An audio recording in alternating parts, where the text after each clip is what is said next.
Hello everyone, good morning. आप सभी का मेरी इस मैथ क्लास में बहुत बहुत स्वागत है। और हम लोग पढ़ रहे हैं यूपी ट्रिपल एससी के थ्रू जो पैट का एग्जाम होना है उसके मैथ के सिलेबस को। मैथ के सिलेबस में हम लोग फर्स्ट चैप्टर को समाप्त कर चुके थे जो कि थी पूर्ण संख्याएं दशमलव से संबंधित, और अब ये सेकंड चैप्टर है जो घातांक और करड़ी से रिलेटेड है। इसमें एक दिन की क्लास कंप्लीट हो चुकी थी जिसमें बेसिक नॉलेज, फार्मूलेस और कुछ एग्जाम्पल हमने लगवाए थे। तो आज की जो क्लास है उसमें हम लोग कुछ एग्जाम्पल्स हैं, कुछ क्वेश्चंस हैं जिनको आज सॉल्व करने वाले हैं। तो चलिए आज की क्लास को इंटरेस्टिंग बनाते हैं और सारे क्वेश्चंस को सॉल्व करते हैं ट्रिक के माध्यम से, बेसिक तरीके से। तो आप चलिए समझिएगा। क्वेश्चन नंबर फर्स्ट यहाँ लिखा हुआ है, देखिए लिखते हैं, आप स्क्रीन में भी देखिएगा। लिखा हुआ है root 4 plus 44 plus root 10,000 is equal to question mark. यानी कि आपको संख्या दी गई under root 4 plus root 44 plus 10,000 root के साथ में, और इसका मान आपसे पूछा गया है। कुछ ऑप्शन भी दिए गए हैं, आप ऑप्शन जो होंगे उसमें आपको सॉल्व जब करोगे तो ऑप्शन आपको मिल जाएंगे। स्क्रीन में आपको ऑप्शन नहीं दिए हुए हैं। चलिए इसको जब भी हम सॉल्व करेंगे तो किस प्रकार से करेंगे, जब भी अगर ये और भी बड़ा होता है तो हमें बैक से ही देखेंगे कि सबसे छोटा यहां पे स्क्वायर कौन सा दिया हुआ है। ये दिया हुआ है सबसे छोटा। अगर हम रूट 10,000 हमें दिया है, इसके अगर गुणनखंड करें, क्योंकि यहां पे साइलेंट जो होता है नहीं लिखा जाता है, क्या निकालना होता है, वर्गमूल होता है, 2 होता है, यानी कि 2-2 के जोड़े बनाने। अब 2-2 के जोड़े के रूप में देखेंगे तो कितना होगा, 100 गुणे 100 करेंगे तो हमारा 100 क्या हो जाएगा, बाहर आ जाएगा। तो इसमें हम क्या लिखेंगे, पूरे पे रूट 4 प्लस 44, और जब ये बाहर आएगा तो कितना हो गया, 100। अब 100 के साथ इसको ऐड करेंगे तो आपको मिलेगा 4 प्लस रूट 144 यानी 144। अब 144 का अगर हम वर्गमूल निकालें तो 12 144 होता, 12 गुणे 12, तो यहां से कितना निकल के आ जाएगा, 12 निकल के आ जाएगा। 12 निकल के आ गया तो अब कितना हो गया, रूट 16 हो गया। अब अगर 16 को देखें तो 16 के गुणनखंड क्या होंगे, 4 गुणे 4, तो यहां से बाहर क्या आएगा, 4 आएगा। और अगर हम फर्स्ट का जो आंसर है वो कितना आएगा, 4 आएगा।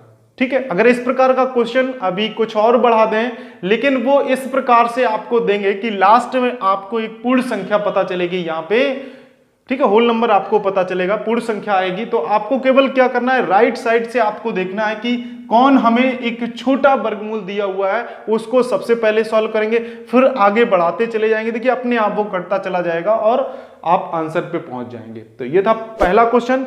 अब देखिएगा second question, question number second.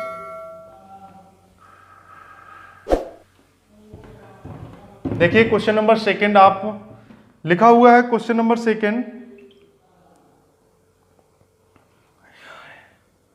8 plus 2 root 15 का वर्गमूल ज्ञात कीजिए। क्या ज्ञात करना है, 8 प्लस 2 रूट 15 का वर्गमूल निकालना है। वर्ग नहीं निकालना है, वर्गमूल निकालना है। वर्ग का क्या मतलब होता है कि वर्ग है तो किसी संख्या पे घात 2 कर दो, तो इसका जितनी बार 2 है तो 2 का गुणा करेंगे। लेकिन अगर वर्गमूल की बात की जाती है किसी संख्या से, तो वर्गमूल क्या होता है, जो भी संख्या x संख्या थी उसका वर्गमूल x, ऐसे लिखेंगे। तो ये जो संख्या दी है उसको हमें वर्गमूल निकालने के लिए कुछ इस प्रकार से लिखना पड़ेगा। ठीक है। अब ये हमारा दिया हुआ है क्या, 8 प्लस 2 रूट 15 का वर्गमूल। चलिए अब जब भी इस प्रकार का कोई क्वेश्चन दिया जाएगा तो आपको अब क्या करना है, इसका वर्ग निकालना है। क्योंकि अगर वर्ग इसके अंदर हो, जैसे रूट x स्क्वायर हो, तो क्या हो जाएगा, x इंटू एक्स होगा तो x बाहर आ जाएगा। यानी कि हमें इस रूप में बनाना है कि वो स्क्वायर यानी वर्ग के रूप में अंदर वाली संख्या को बनाएंगे, तभी वो जाके हमारा रूट से बाहर आएगा, वर्गमूल निकल पाएगा। तो अब हम देखते हैं कि यहां पे कितना दिया गया। आप ऐसे ही देखेंगे, इस संख्या को देखेंगे और यहां पे 8 को देखेंगे। अगर हम 15 के फैक्टर करते हैं तो हमें क्या मिलेगा, 5 तिया 15, और अगर हम 8 को देखें तो हमें क्या मिलेगा, 5 प्लस 3 मिलेगा। यानी कि दोनों संख्याओं को हमें सेम रूप में देखना है कि अगर यहां 5 इंटू 3 है यानी 15 आ रहा है तो यहां 5 प्लस 3 होना चाहिए, तभी हम उसको सॉल्व कर सकते हैं। अब यहां पे तो 8 लिखा है, तो 8 को 5 प्लस 3 लिख सकते हैं। इसको क्या लिखेंगे, √5, क्योंकि 15 दिया हुआ है, 15 दिया हुआ, तो इसको कैसे लिख सकते हैं, √5 इंटू √3 ऐसे लिख सकते हैं, क्योंकि इसे इस रूप में पहले लिखेंगे। देखिएगा, समझिए बहुत ध्यान से, 5 इंटू 3 करेंगे और ये आपका अलग किया जा सकता है कुछ इस प्रकार से, इंटू √3। फार्मूले में अगर आप देखेंगे तो फार्मूला अगर आपको ऐसे दिया गया, mn दिया गया है, तो इसको √m इंटू √n करके आप लिख सकते हैं। अगर हमने पिछली क्लास में नहीं लिखाया है, आपने रेगुलर क्लास देखते हैं, तो आप इसको भी नोट कर लीजिए। अब देखिए हम इसको क्या करते हैं, √8 को क्या लिख सकते हैं, अब 8 है 5 प्लस 3, अगर हमें √5 का स्क्वायर कर दें तो कितना मिलेगा, 5 मिलेगा। √3 का स्क्वायर कर दें तो हमें कितना मिलता है, 3 मिलता है। तो अब मेरा क्या है, अगर हम इसको इस प्रकार से कर दें, √5 का स्क्वायर प्लस √3 का स्क्वायर, तो हमारा क्या मिलेगा, 5 प्लस 3 यानी 8 हो जाएगा। √5 का स्क्वायर करते हैं प्लस √3 का स्क्वायर करते हैं प्लस 2, और √15 को हम कुछ इस प्रकार से लिखते हैं, √5 इंटू √3। ठीक है, इतना समझ में आया। अब आप देखेंगे इसके अंदर क्या आपको मिल रहा है, आपको मिल रहा है a² प्लस b² माइनस का 2ab। देखिए ये बना हुआ है फार्मूला, तो इसको क्या लिख सकते हैं, a माइनस b का होल स्क्वायर। a की जगह क्या है, √5 है, और b की जगह √3 है, तो इसको लिख सकते हैं √5 प्लस है, यहां पे भी प्लस अगर है तो ये प्लस में हो जाएगा, प्लस √3 का होल स्क्वायर। अब ये वर्ग कैसा होगा, अलग हो जाएगा, क्योंकि किसी भी संख्या पे √x दिया गया तो उसको लिख सकते हैं x की पावर 1/2, और ये स्क्वायर हो तो ये भी स्क्वायर होगा, 2 से 2 कट के क्या बचता है, x। तो यहां से आपका बचेगा √ प्लस √3, √5 प्लस √3, तो इसका आंसर आ जाएगा 8 प्लस 2 √15 का। अगर हम वर्गमूल निकालते हैं तो आपको मिलेगा √5 प्लस √3। ठीक है, इतना आपको समझ में आ गया होगा। अगर कोई भी क्वेश्चन यहाँ पे कुछ भी दिया जाए या 9 दिया जाए, और 9 के साथ क्या होगा, 9 अगर दिया जाए 9 प्लस 2 रूट और 9×45, 9×45, यहाँ पे कुछ और भी संख्या 45 दे दी जाए, तो 5 चौको 20 कर देते हैं, तो ये क्या होगा, 9 को हम लिख सकते हैं 4 + 5 और 20 को लिख सकते हैं 4 × 5। ठीक है, तो कुछ इस प्रकार की ही संख्याएं आपके एग्जाम में आएंगी, जो गुणा करने पे भी हमें संख्या एक प्राप्त होगी जो रूट में होगी, और प्लस या माइनस करने पे भी आगे की संख्या प्राप्त होगी, प्लस करने पे, क्योंकि स्क्वायर पे चाहे वो माइनस की संख्या हो या प्लस की संख्या हो, वो प्लस ही हो जाती है जब उसका वर्ग करते हैं। ठीक है, अच्छा क्वेश्चन है, इसको आप लिख लीजिए। और अब देखते हैं नेक्स्ट क्वेश्चन, क्वेश्चन नंबर 3। देखिएगा, इसे नोट करते रहिए आप लोग। देखिएगा, नेक्स्ट क्वेश्चन आपको दिया हुआ है,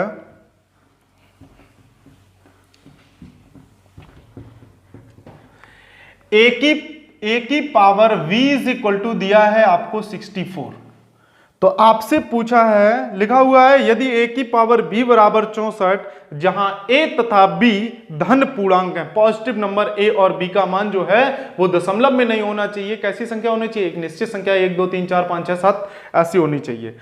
तो हमें बताना है a माइनस b की power a plus b minus 4 का मान आपको बताना है। तो अब आप देखिएगा कि यहां पे इसको सॉल्व करना है तो ज्यादा नहीं है, केवल हमें a और b की वैल्यू फाइंड करनी है कि a और b की वैल्यू क्या आएगी। तो 64 को अगर हम देखें a की पावर b बराबर, तो 4 चौको 16 चौको 64, तो 4 पे घात कितना हो जाएगा, 3। तो यहां से a बराबर हमें क्या मिलेगा, 4, और b बराबर कितना मिल जाएगा, 3 मिल जाएगा। ठीक है, हम उठा के इसमें वैल्यू को पुट करते हैं, तो a का मान 4, b का मान 3 की पावर 4 + 3 माइनस का 4, 4 से 4 कैंसिल, यहां पे 1 की पावर 3, तो 1 की पावर कितनी भी हो, आंसर कितना आएगा, 1 आएगा। ठीक है, हमने यहां पे जो संख्या पुट की है, जो संख्या यहां से फैक्टर निकले वो आपके निकले 4 चौको 16 चौको 64, यानी 4 पे घात 3। ठीक है, उस हिसाब से इसका आंसर क्या आ रहा है, 1 आएगा। आपको इस प्रकार से भी सॉल्व कर सकते हैं। लेकिन कुछ लोग ऐसे भी कर सकते हैं, ये कह सकते हैं कि a की पावर b का गुणनखंड जरूरी है हम 4 पे घात 3 करें। हम ये भी तो कर सकते हैं, 8 की पावर 2 भी तो कर सकते हैं। बताइए, 8 का 2 बार गुणा करिए, 8 8 64, 64 आपको मिल रहा। तो यहां से अगर हम a बराबर देखें तो 8 है और b बराबर कितना होगा, 2 होगा। ठीक है, अगर ऑप्शन आपको 1 दिया गया है तो आप कुछ इस प्रकार से फैक्टर करके उसके आंसर निकालेंगे, और अगर ऑप्शन में 1 नहीं दिया गया है तो आप उसके फैक्टर ये भी हो सकते हैं। तो a माइनस बी करेंगे, 8 माइनस 2 करेंगे, 8 प्लस 2 माइनस 4 करेंगे, तो यहां से 6 होगा, यहां 10 माइनस 4 यानी कि 6 की पावर 6 आंसर आ जाएगा इसका। ठीक है, अगर इसके गुणा करने का भी दिया गया है तो आप इसके गुणनखंड भी निकाल लीजिए, गुणा कर लीजिए, 6 का 6 बार करिए तो आपका आंसर ऐसे भी आ सकता है। और इस प्रकार से अगर ऑप्शन ये दिया गया तो आप ये करिए, ये ऑप्शन दिया गया तो आप इसको सॉल्व करिए। तो चलिए, अच्छा क्वेश्चन था ये भी, इसे नोट करते रहिए और समझते भी रहिए कि किसी भी कंडीशन में अगर 1 आपने 4 का 3 में इस प्रकार का फैक्टर किया और 1 आंसर आ गया, आपको कंफ्यूज नहीं होना है। फिर आप ट्राई करिए कि इसके और क्या गुणनखंड हो सकते हैं, किस प्रकार से। तो ये भी एक गुणनखंड हो सकता है जहां a क्या है, 8 है और b 2 हो सकता है, तो आपको आंसर मैच कर जाएगा। ये अगर इस तरीके से किया, नहीं मैच किया है तो हो सकता है इस प्रकार से किया गया हो, और ऑप्शन आपको मैच कराना है, उसमें से आपको सही ऑप्शन को ही चूज करना है। चलिएगा, ये क्वेश्चन आपने देख लिया हुआ है, और अब एक नेक्स्ट क्वेश्चन को और देखते हैं। देखिएगा नेक्स्ट क्वेश्चन, देखिए क्वेश्चन लिखा हुआ है 8 की पावर 0.4, 8 की पावर 0.4 इंटू 4 की पावर 1.6 इंटू 2 की पावर 1.6 का मान ज्ञात करना है। ठीक है, ये आपको क्वेश्चन दिया हुआ है। अब इसमें क्या करना है, हमने आपको बताया था कि जब भी फार्मूला भी आपको बताया था कि a की पावर m होगा इंटू a की पावर n होगा। पहले ही फार्मूला बताया था, जब ये दोनों बेस एक जैसे होंगे तभी हम a की पावर m प्लस n कर सकते हैं। ये अगर देखें तो एक प्रकार से आपकी शुद्ध करड़ी भी कहलाएगी। क्या है ये, एक शुद्ध करड़ी है जिसमें बेस निश्चित है, तो आपका घातों में जो गुणा है वो गुणा में घातें क्या होती, जुड़ जाती हैं। अब हमें देखना है कि हम यहां पे सभी बेस को कैसे बराबर कर सकते हैं। तो क्या देखते हैं कि 4 के भी गुणनखंड 2 में होते हैं और 8 के भी 2 में होते हैं, 2 तो 2 है ही। तो इसके अगर हम गुणनखंड करेंगे तो क्या होगा, 2 पे घात 3 की घात कितना है, 0.4 गुणे 2 की पावर 2 की पावर है 1.6 और 2 की पावर 1.6 तो पहले से ही दिया हुआ है, इतना समझिएगा। अब क्या करते हैं, आपने देखा था a की पावर m की पावर n है, तो क्या लिखते थे, a की पावर mn, यानी गुणा कर लेते हैं दोनों का आपस में। तो इसका गुणा करेंगे तो 2 की पावर क्या होगा, 4 तिया 12, 1.2 हो जाएगा इंटू 2 की पावर 3.2, 16 दूनी 32, 3.2 होगा, और 2 की पावर कितना होगा, 1.6। तो आगे लिख सकते हैं 2 की पावर 1.2 प्लस 3.2 प्लस 1.6।